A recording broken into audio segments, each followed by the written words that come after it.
Ladies and gentlemen, welcome to yet another episode of the Sunny Shah Show. As we all know, India is the largest country in terms of population. Solid population requires solid governance, where each of our state is moving towards transformation and modernization. We must acknowledge the grassroots level work done by some of the best brains in the countries. I am proud to have one such leader, a top-class IAS officer who belongs to our generation. His energy, his enthusiasm, his patriotism for his state and our country is unmatched. And this is a story that deserves recognition. And as we unearth more about him, about the work that he's doing and how he's bringing Kerala to a global stage, I'm sure all of you are going to take a lot of learnings. So stay tuned till the very end of this episode. And ladies and gentlemen, please join me in welcoming Mr. Sambasiva. Mr. Sambasiva, welcome to the show. Hi, thank you. Thank you, Sunny. Extremely kind words. Thank you. Yeah.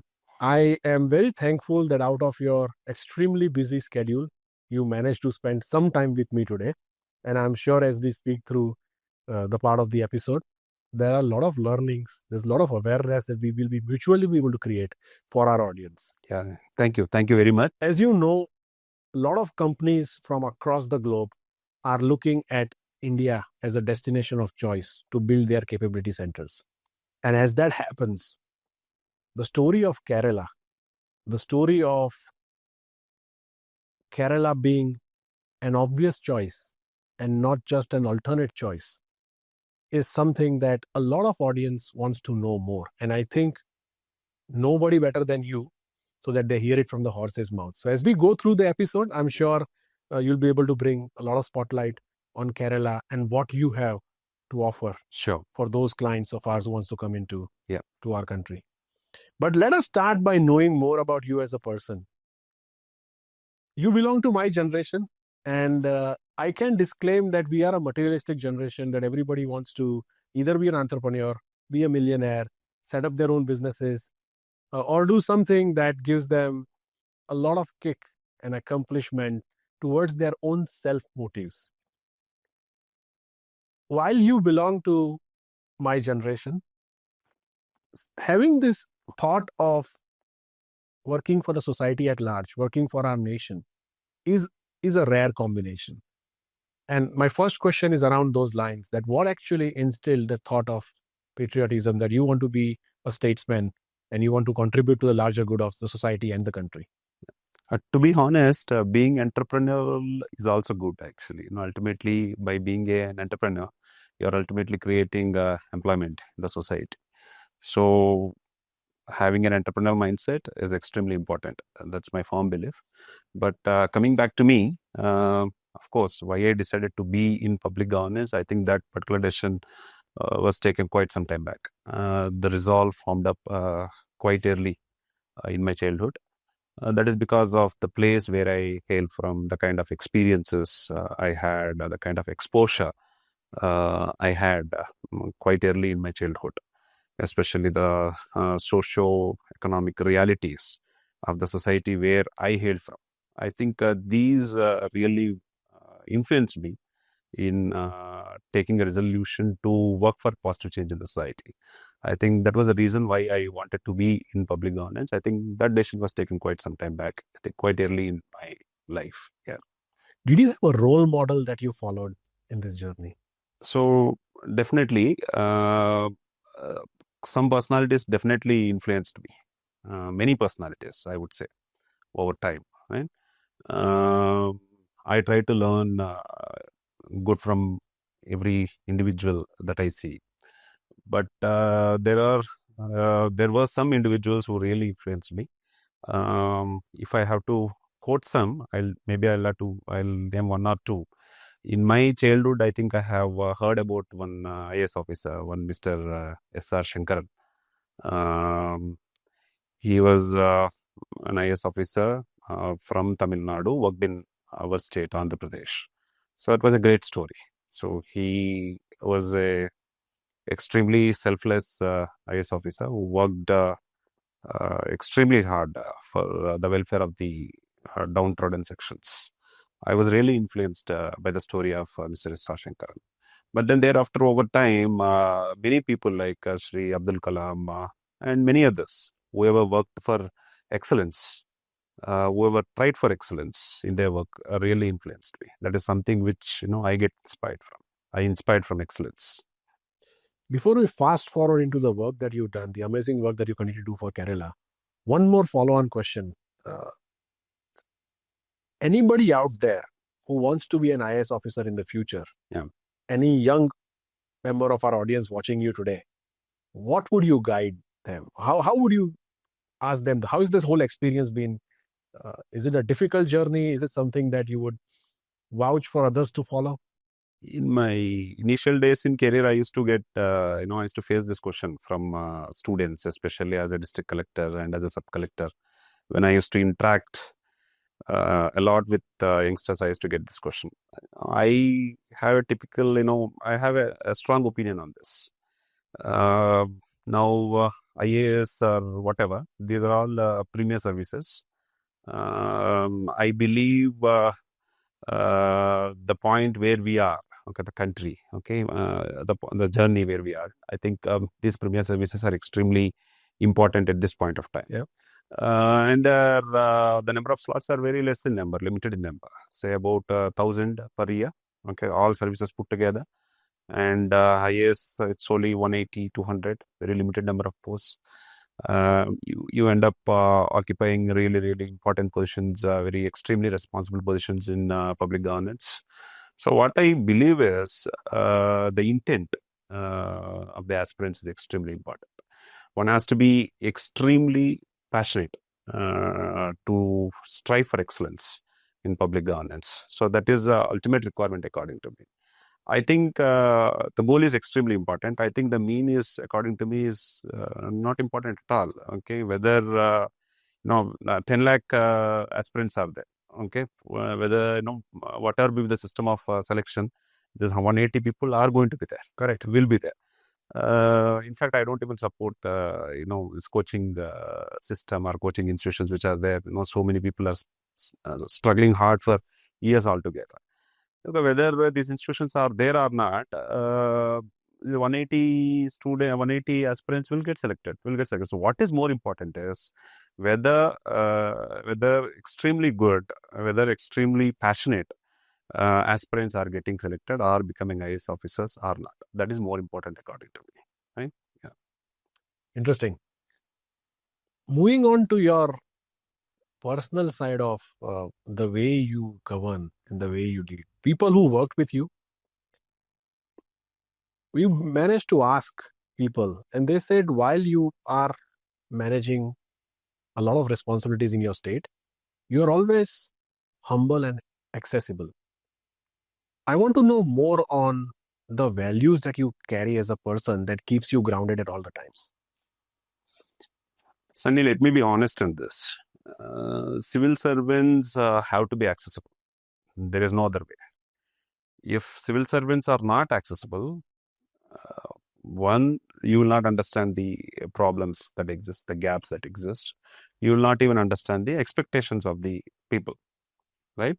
So there's no other way. If one has to be successful, you have to be accessible. And you're talking about humility. Now, all public servants are occupying those positions due to public and are paid out of public money. I don't think there is any other option but to be humble. I really don't see any reason why one should not be humble, right? So whatever you're talking about, these values are extremely important. The accessibility and the humility, I believe in these values. But what I want to say is these are non-negotiables.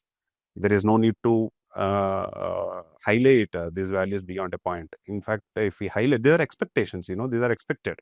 If you highlight these values beyond a point, that also may also convey some kind of a backwardness according to me. And that should not be there. That's my personal opinion.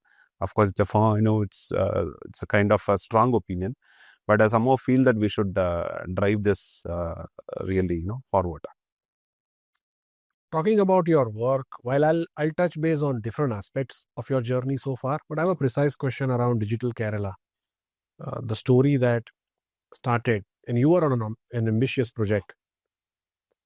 Tell me the thought process behind launching this initiative and what it means for you, for the state, and for anybody who wants to come to Kerala and set up their offices in your state. So Digital Kerala program is primarily a program envisaged or initiated to totally transform governance in the state. This was more of a long-standing program. It was started quite some time back. In fact, in my initial stint, first stint as director of Kerala State IT Mission, quite some time back. The agenda was to actually achieve fundamental transformation in public governance with the help of technology. The main focus was to ensure best possible citizen experience is extended to people by creating user-friendly digital governance solutions, part one. And second point is to actually ensure we have effective governance by ensuring appropriate data transfer between systems. And also we focus on digital transformation in various departments. So when we started this Digital Kerala, this was started quite some time back. Digital Kerala program was started quite some time back. But then it's a continuous program. In fact, we are focusing, we achieved quite some goals.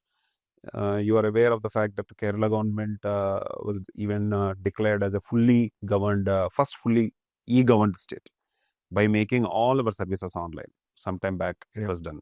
Now we want to focus more on the fundamental principles of Digital Kerala program by focusing more on citizen experience and effective governance. In the next few months, we intend to fulfill all the objectives of this particular program by coming up a slew of programs. One single mobile app is going to be released that's called 𝗪𝗵𝗵. It's going to be released in Government of Kerala. That's going to bring in bouquet of services, all services on a single platform in extremely user-friendly manner. We are focusing more on customer experience, citizen experience, and slew of solutions. It's a governance platform. It's not just about service delivery. It covers the entire public governance altogether. So slew of solutions related to public governance are there in this platform, completely focusing on citizen experience. So hopefully we will achieve these objectives of Digital Kerala very soon in coming days. And I believe if service delivery is of exceptional standard, Kerala, in Kerala you can actually find this. We focus a lot on excellence in service delivery by focusing on grassroots governance, grassroots level governance. So by ensuring high quality service delivery, I believe automatically the business facilitation will automatically happen. Entrepreneurs who set up shops in Kerala would definitely expect predictability, would definitely expect highest quality of service delivery. So we are definitely focusing on this. We traveled a lot of journey in this, and we want to finish off this journey by establishing a digital government standard, which will be a model for all the societies with the disconnected IT legacy systems, right? So by focusing, again, I'm reiterating, by focusing on achieving exceptional citizen experience, this needs to be understood. That is awesome, because if I were to draw parallels, forget about state governments, I can draw parallels with countries like Singapore, who are known for exceptional digital governance. And I think what you have in this journey,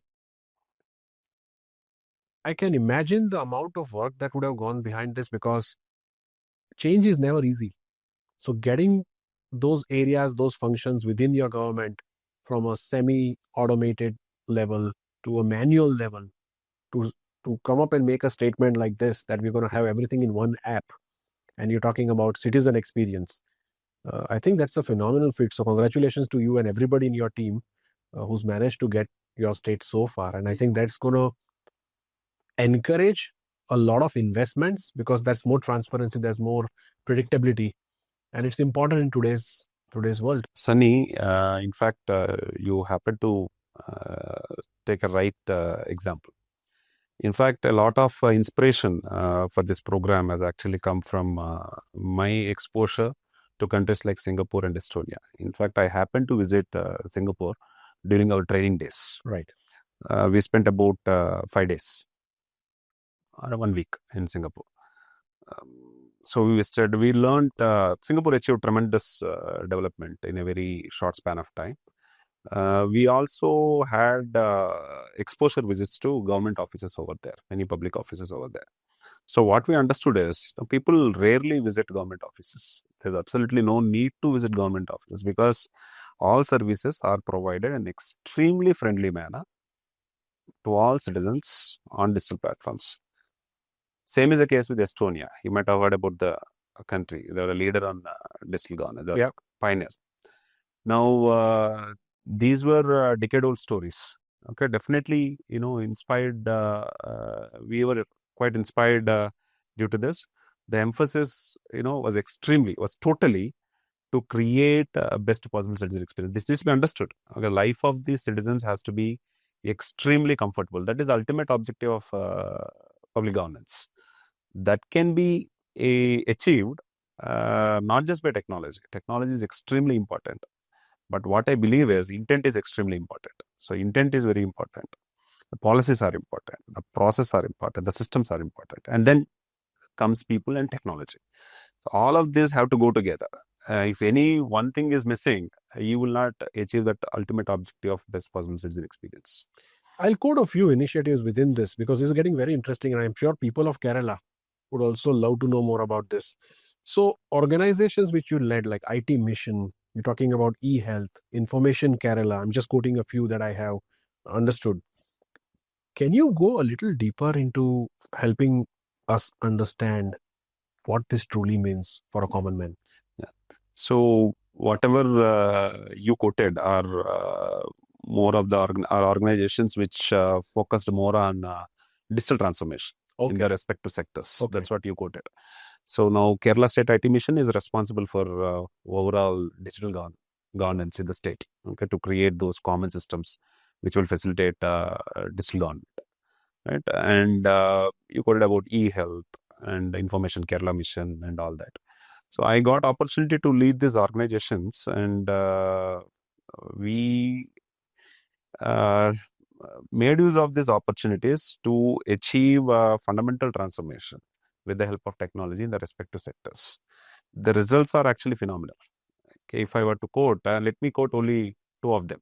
Sure. Now, for example, through e-health initiative, we could achieve major transformation in the experience that patients get in crowded public hospitals.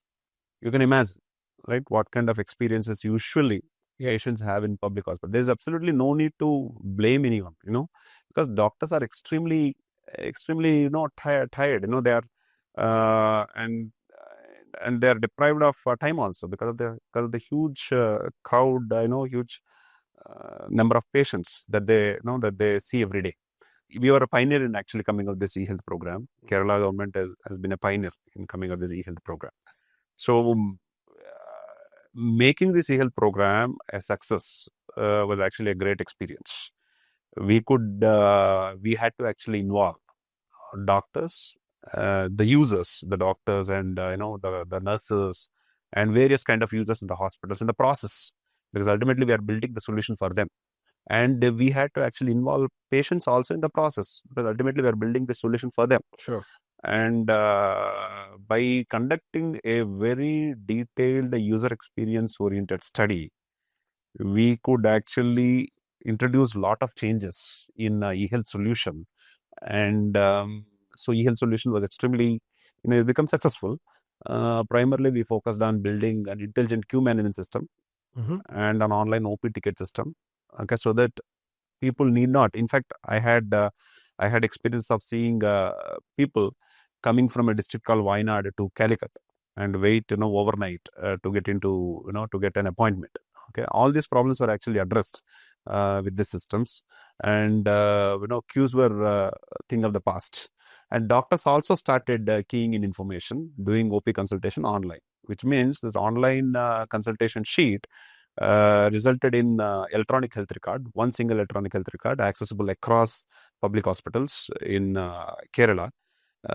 This is a fundamental transformation, and I'm sure this digital electronic health record will even pave way for the deployment of artificial intelligence, and lot of predictive analysis is possible, which will definitely take healthcare to a different point altogether. What I want to say is, so the deployment of technology in an extremely people-centric manner achieved a result in fundamental transformation in healthcare sector, number one. And number two, I would like to actually talk about 𝗬𝗵𝗵 initiative. We are talking about land administration system. Now, 𝗬𝗵𝗵 is an initiative taken up to achieve fundamental transformation in land administration. You are aware, land administration is one of the last sectors to be reformed. We have seen so much of reform, so much of transformation in almost all sectors in the country. But land administration was, could not achieve the required transformation in the country for various reasons. It's not easy also to achieve the transformation in land administration. But conducting a digital survey program to creating a spatial record. We have a textual record of we have a textual revenue record, but we don't have a survey maps. We don't have a digital maps. In fact, when I did some kind of an analysis on this particular program, I'm given to understand even highly developed countries, highly advanced countries like USA also do not have a digital land cadastre. Some extremely digitally advanced nations, but small nations have digital land cadastre. So, which means creating a digital land cadastre is not an easy matter. It's fraught with various problems because there is an existing record. Creating a new record is not easy. But then achieving digital transformation in this sector and achieving the concept of realizing the concept of conclusive titling, which means creating a foolproof land record, requires a digital survey program. So we have taken up this 𝗬𝗵𝗵 program. We are the one of the pioneers to have taken up this 𝗬𝗵𝗵 program. Kerala government allotted 858 crores for this program. This kind of funding is unheard of in land administration sector. So by deploying necessary systems, the process, the people systems and technology, again, we could actually take this program in a very nice manner. And 𝗬𝗵𝗵 created an end-to-end digital survey solution and various other models. And this has become a model for the national model actually in this particular land administration sector. So structure is same. Okay, the structure is same as I already told. Okay, systems, process, people, and technology. By following this this methodology, we could actually achieve very good transformation in various sectors, especially digital transformation in various sectors like health, land administration, local governance, and so on. This is genuinely path-breaking. What you are talking about is futuristic. And while Kerala has managed to achieve some of this under your able leadership, if other states want to replicate, do you think there's a possibility where this can be a pan-India thing, taking inspiration from the Kerala governance model? No doubt about it. In fact, many states are doing good work as well. In fact, recently I thought about this. For example, I think, we thought of we conducted 𝗵𝗵 conclave. Okay. 𝗵𝗵 conclave, we invited all the states and demonstrated 𝗬𝗵𝗵 program. Okay. And it was a great success. At that point of time, I thought, okay, why don't we conduct a digital government conclave? Okay. Wherein we will actually, present Kerala's model in digital government sector. We could actually establish real good models in digital transformation sector in almost all basic sectors. For example, in schools, in education sector, Kerala could actually establish smart classrooms in all public schools from class 8 to 12th, backed up by a learning management system, called 𝗬𝗵𝗃. Okay, wherein students, students and parents access content, and the progress of students in this particular platform, 𝗬𝗵𝗃. Okay, so it's a good solution. Health, I already told about. E-health solution is there in health sector. Land sector, I already told about 𝗬𝗵𝗵. And most important, local self-government sector, we have 𝗀Smart, very best in class futuristic solution. So in almost all fundamental sectors or basic sectors, we could actually establish, I believe we could establish models which can be replicated and which can be learned.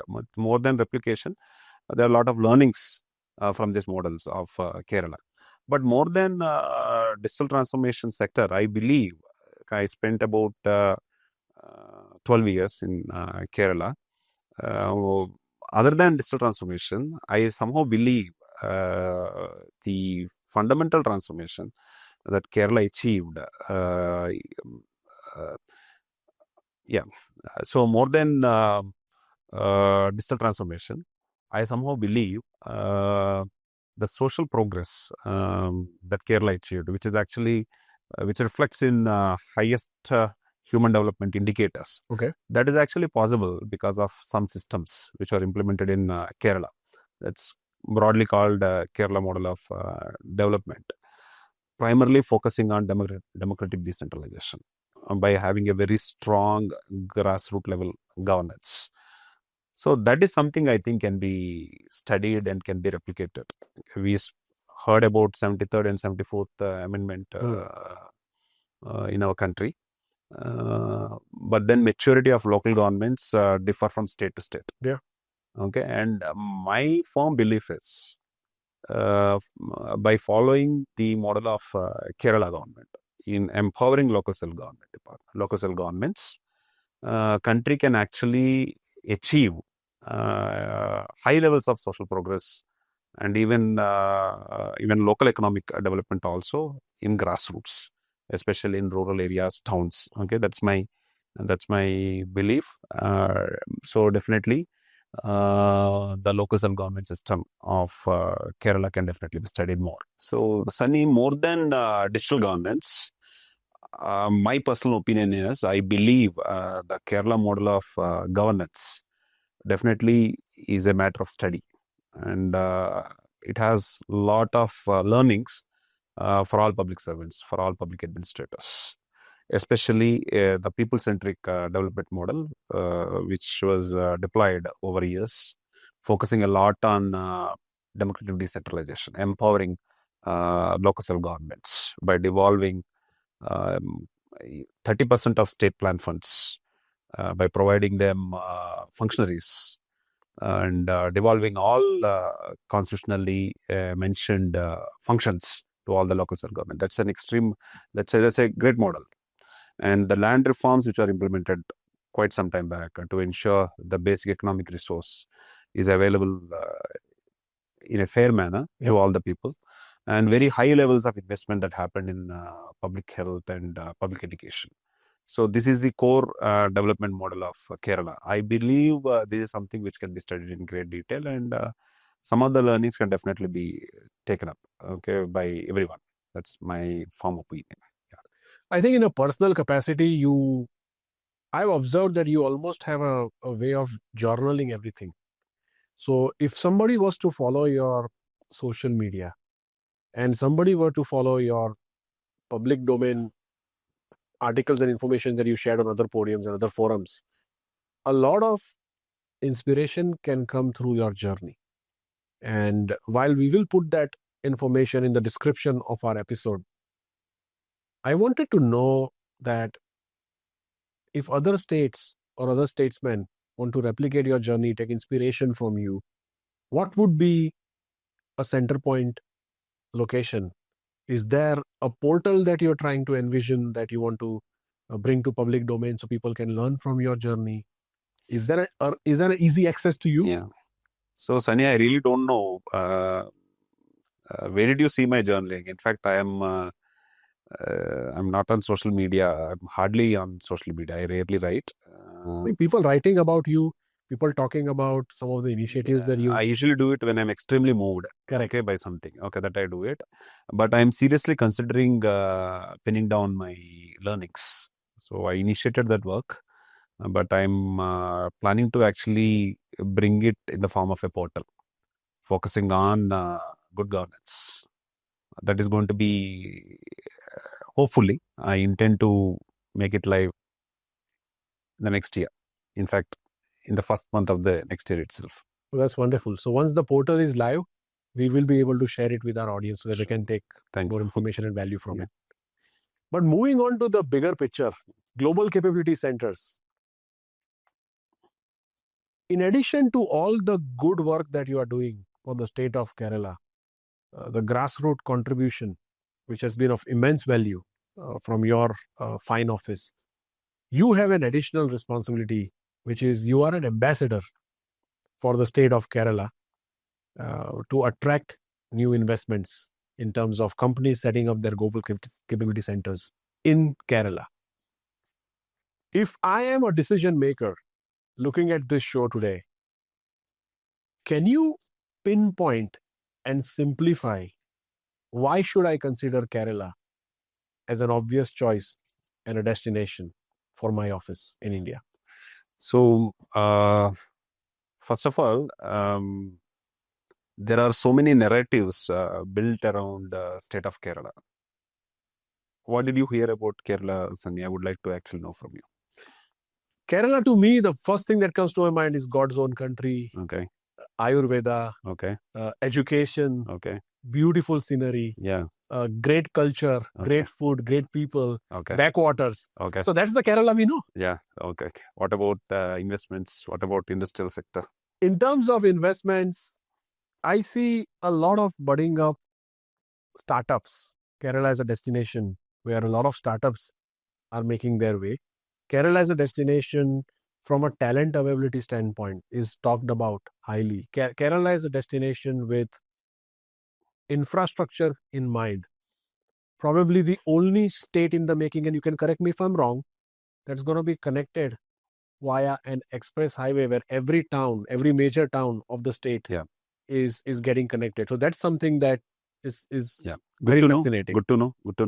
Yeah. So there are narratives around Kerala, okay, built over years, right?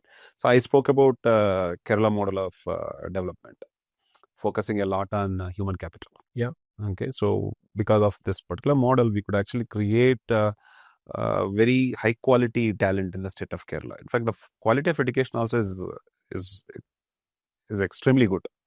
Because focus is more on conceptual learning. Okay, as much as I understand, I haven't seen rote learning in our state. The talent is exceptionally good. Human capital is quite rich. But the focus right now, focus over years, is more and more drifting towards creation of employment for this talent. So the emphasis a lot on business facilitation in Kerala at this point of time. You can actually see that. In fact, recently, for 2 consecutive years, Kerala government is ranked number 1 in business reform action plan promoted by Government of India. So that actually communicates the intent of the government to facilitate business in the state of Kerala, right? But we want to be extremely strategic in this aspect. Responsible investment policy was declared by government. Sure. To focus on the priority sectors, strategic sectors. Okay, it is important to actually focus in those sectors which, where we have a strategic advantage, which are more environment friendly as well. So almost 22 priority sectors were identified, and some good incentives were also declared in the state of Kerala for the first time. And we believe IT and tech sector are extremely important priority sector for Kerala, because there's a lot of potential in this sector. There's a lot of potential to create a very high quality employment. So IT department takes care of these sectors, and I'm the special secretary of the department, and hence I have the responsibility to promote investments in these sectors in state of Kerala. So when I took this responsibility, I started hearing about global capability centers, and I analyzed this in great detail, and I understood that the platform of global capability centers, the conversation around the global GCCs, and the opportunities that this platform is actually providing to all of us is really, really great. It's really enormous. So we decided to focus a lot on promoting GCCs in state of Kerala. We have taken some quick steps towards that. We have formulated a GCC policy, which is extremely competitive by analyzing all the existing GCC policies of some progressive states, technically progressive states in our country, and we declared this in place. And also we brought up some innovative concepts also, like GCC boilerplate. This is a turnkey solution wherein if any company is interested in putting up their shop, any GCC is interested in putting up shop in Kerala, so it is our responsibility to provide all kind of services. So readily available plug and play opportunities are available, and entire facilitation will be taken care of by this GCC boilerplate institution. And we will ensure collaboration with the startups and universities. So this innovative concept also is put in place. So global capability centers, offer real good opportunity for the state of Kerala in creating that employment.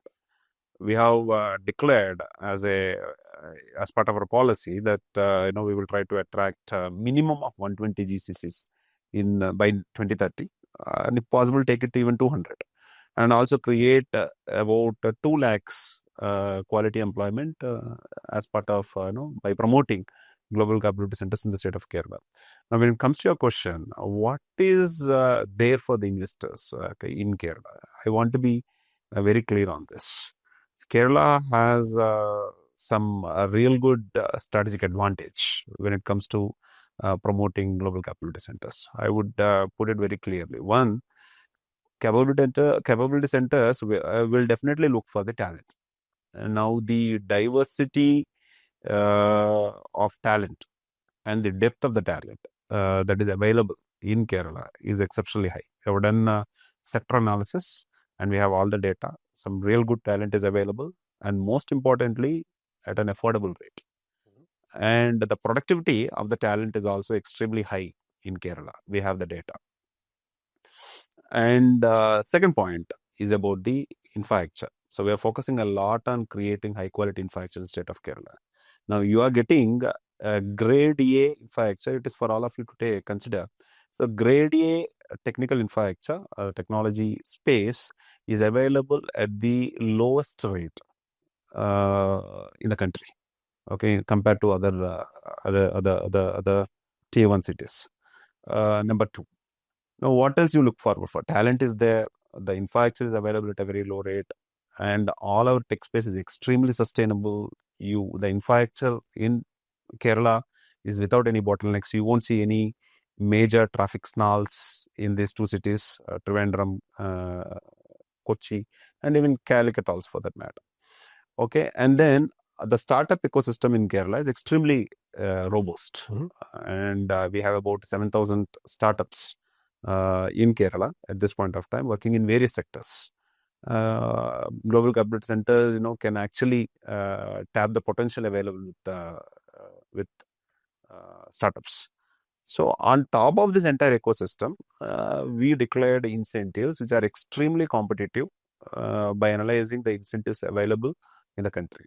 So I believe Kerala offers some real good benefits for all the global capability centers. Ultimately, what we are saying is we are offering tier 1 quality infrastructure and facilities with the tier 2 comfort and exceptional talent, and in an ecosystem where the service delivery is of exceptional quality. So what else you need for companies to come to Kerala? So we are taking this message forward, and we are trying to pull as many GCCs as possible to the state of Kerala. I want to double tap on a couple of things that you mentioned. Academia, government, and industry. Yeah. You're known for taking all these 3 bodies together and create a win-win. Can you walk us through a little more in-depth information about how you are doing this and how this is helping solve the talent puzzle? Though the startup ecosystem is extremely deep-rooted in Kerala, definitely is a model, one of the models in the country. Most of the startups obviously are coming from educational institutions, higher education institutions. So we have a very good system in place. In fact, starting from even schools, we want to make this startup ecosystem more deep-rooted. Okay. So we have plans to actually have innovation labs in schools. Already we have IEDCs, entrepreneur development cells in colleges, and we have leap centers in colleges and higher education institutions. Now, IEDCs, we know that these are entrepreneurship development cells, a body of students wherein, they work on innovation and entrepreneurship. Leap centers are co-working spaces wherein startups have all the facilities to start new companies, right? So we are planning to have a freedom square concept also, one freedom square in each district, creating that, providing a creative space for students and for the youth, so that innovation is enabled, innovation is promoted. We want to have more and more of these centers in all the institutions to make startup culture more deep rooted. So this is one part of it. But then we decided to focus more on promoting translational research. Ultimately, we need to promote R&D, Right. And R&D should translate to innovation, into products, into solutions. So we conceived a program called TRIC. As part of this program, we decided to establish Center of Excellences or R&D labs and business incubation centers, startup incubation centers, two institutions together in all prominent higher educational institutions.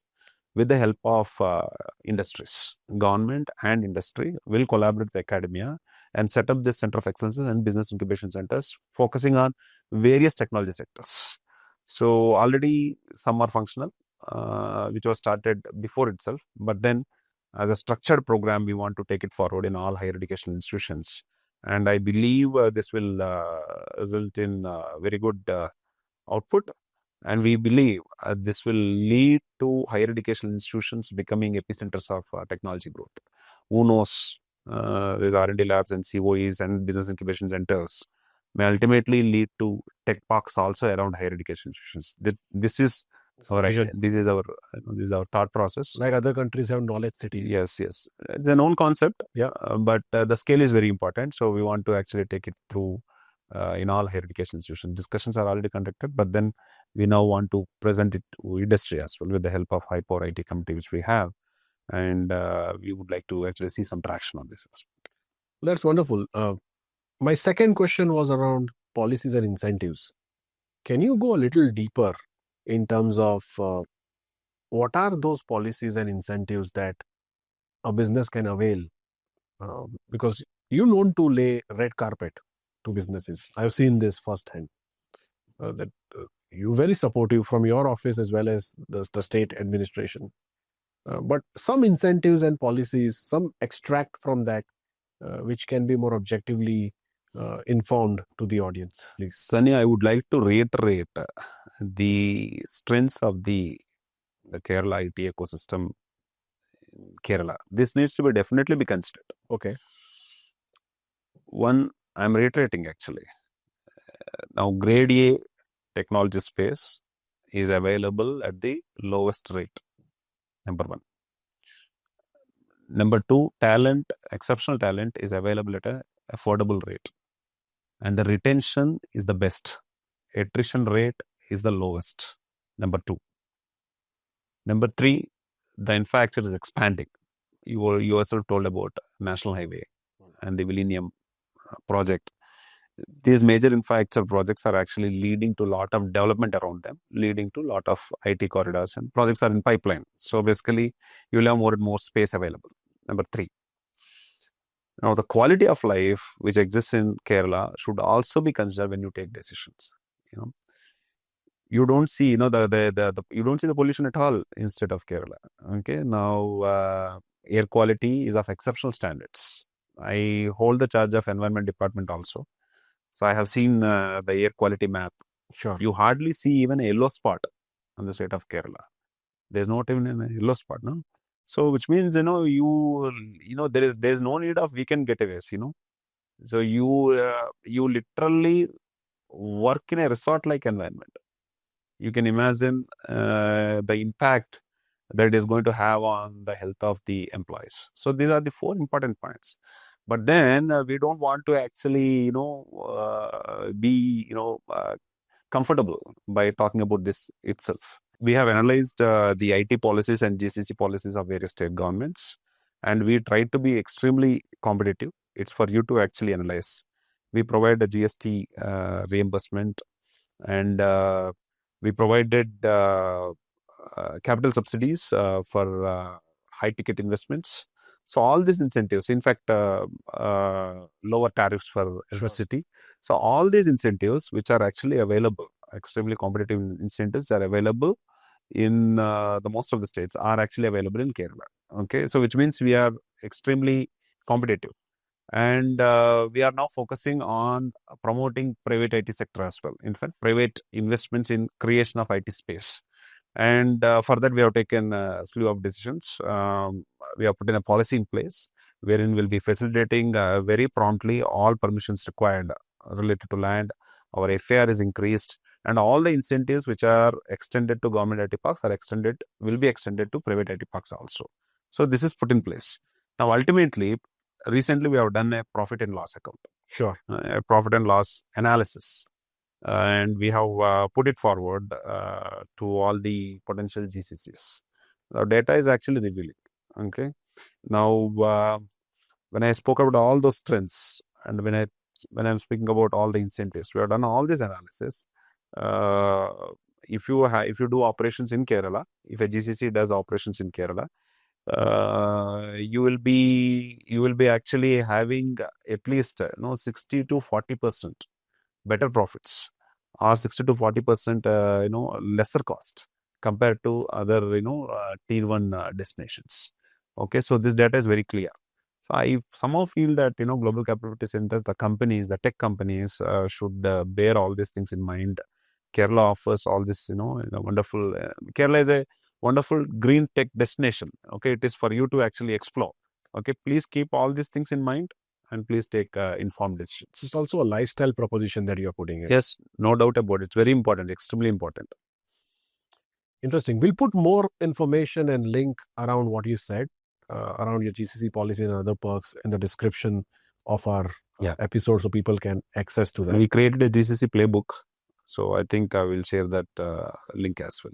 Mr. Sambasiva, when I look at Kerala, the narrative is that Kerala's digital story is often narrated as technology with a human touch. What does this phrase mean to you personally?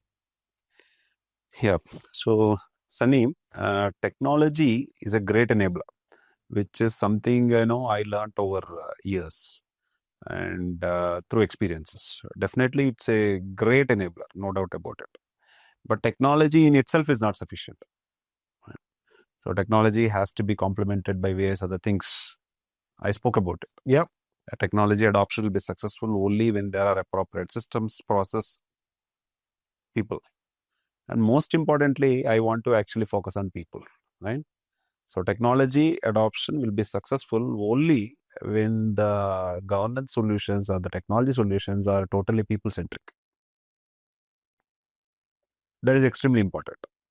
Now, recently, I asked, in fact, I tried to actually understand how many of the transactions, the service transactions in our service delivery platforms are actually handled by citizens themselves.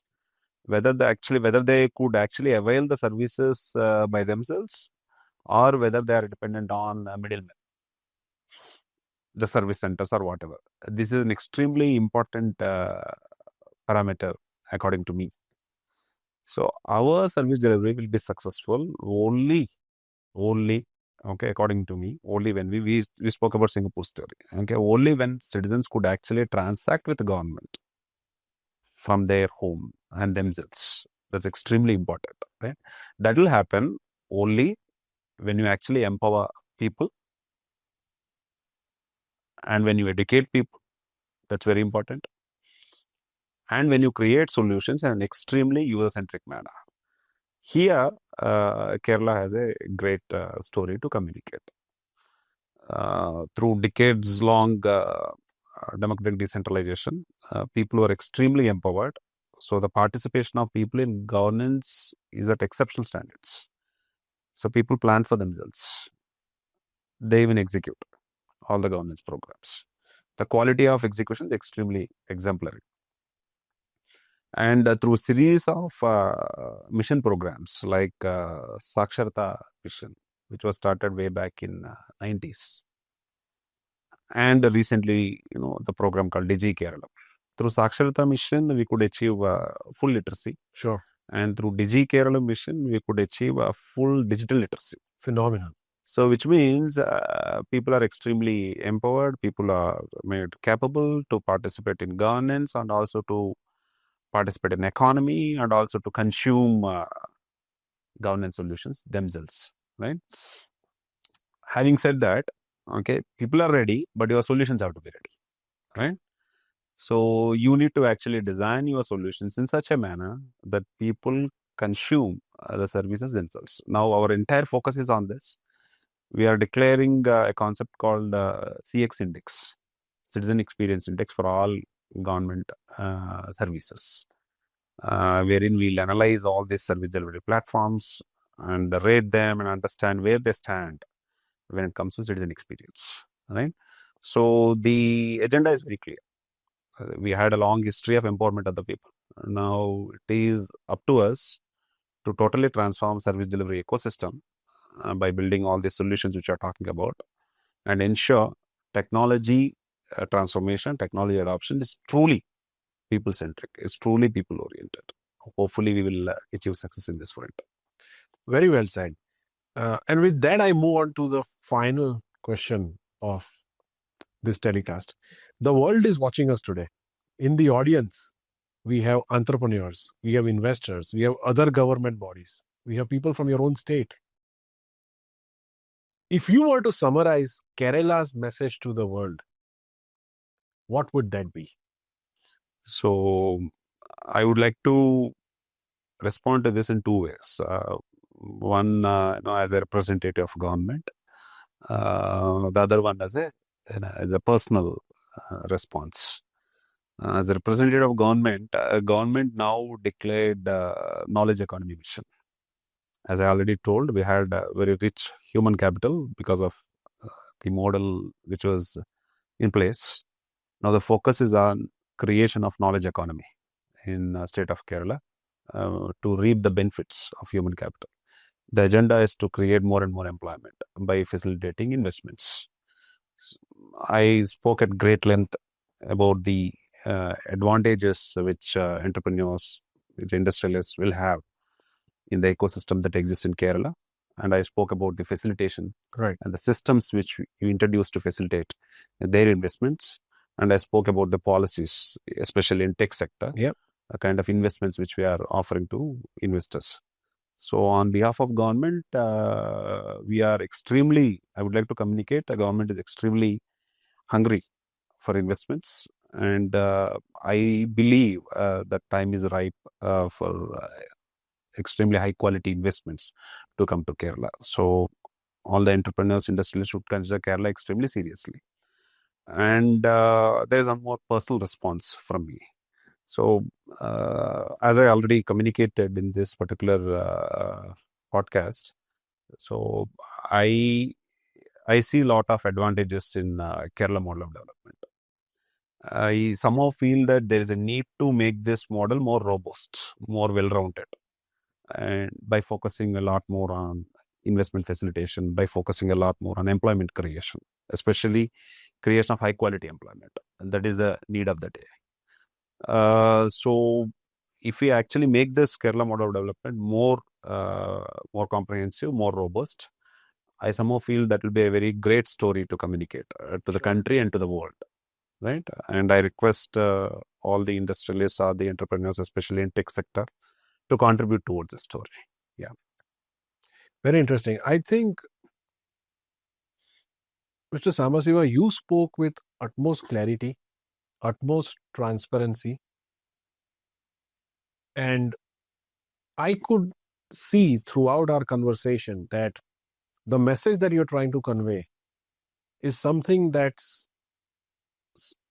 come out of a personal experience and not something that's more merely an advocacy.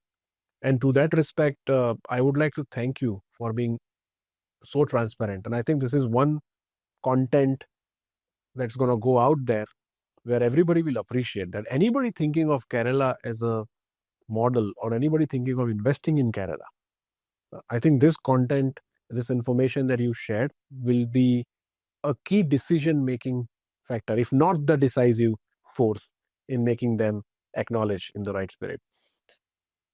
I also take a lot of inspiration from you in a personal capacity for the work that you've done for the government, for the state and its people. Some of the things you said in a very, very modest manner, but I can imagine, because I come from a technology background. The most difficult part of any transformation is people adapting to the changes. And what you've done is touching every single person, every single citizen in your state. And to do it across, from healthcare to land to any other areas that you touch, the digitalization journey that you kind of catalyzed is truly inspiring. And that's to the credit of a young IAS officer who is aspiring to do things to change India for the greater good. Today we look at other countries and we draw inspiration. I am sure with the government and people like you at the forefront of the things that you are doing in small pockets of India, the day is not far where other countries will visit India and take inspiration from our model. And until then, I truly believe that this country needs more Sambasiva. The country needs more next-gen officers like you. And we are blessed to have you as one of them. And from the bottom of my heart, I would like to thank you very much for all the hard work that you put in. And what you are building is not just a story, not just a model, but perhaps something that's going to be significantly contributing to our nation. Thank you, Sunny. You are extremely kind in your response. But to be honest, whatever we do in government, we consider it as a duty. Yeah, and I really enjoyed this conversation. Thank you very much for all the support. Yeah, thank you very much. Thank you so much. So, ladies and gentlemen, that's it from us for today's episode. I'm sure each one of you would have taken a lot of inspiration from Mr. Sambasiva. He is a selfless statesman who refuses to give up until the objectives are met. For any of you willing to invest in Kerala, this is a great opportunity. Like you saw, and I'm sure it was a reflection that came upon him as a human as well, that he's always approachable, always accessible. And by virtue of this podcast, if you feel there is a need where you want to discuss the business model with him in person and his office, please refer to the description and you will have the right steps that you should take. Invest in Kerala and make them invest in you in return for the larger good for everybody. Stay tuned for such meaningful conversations. Make sure you subscribe to our channel unless you have already done so. Until next time, this is me signing off. Thank you so much.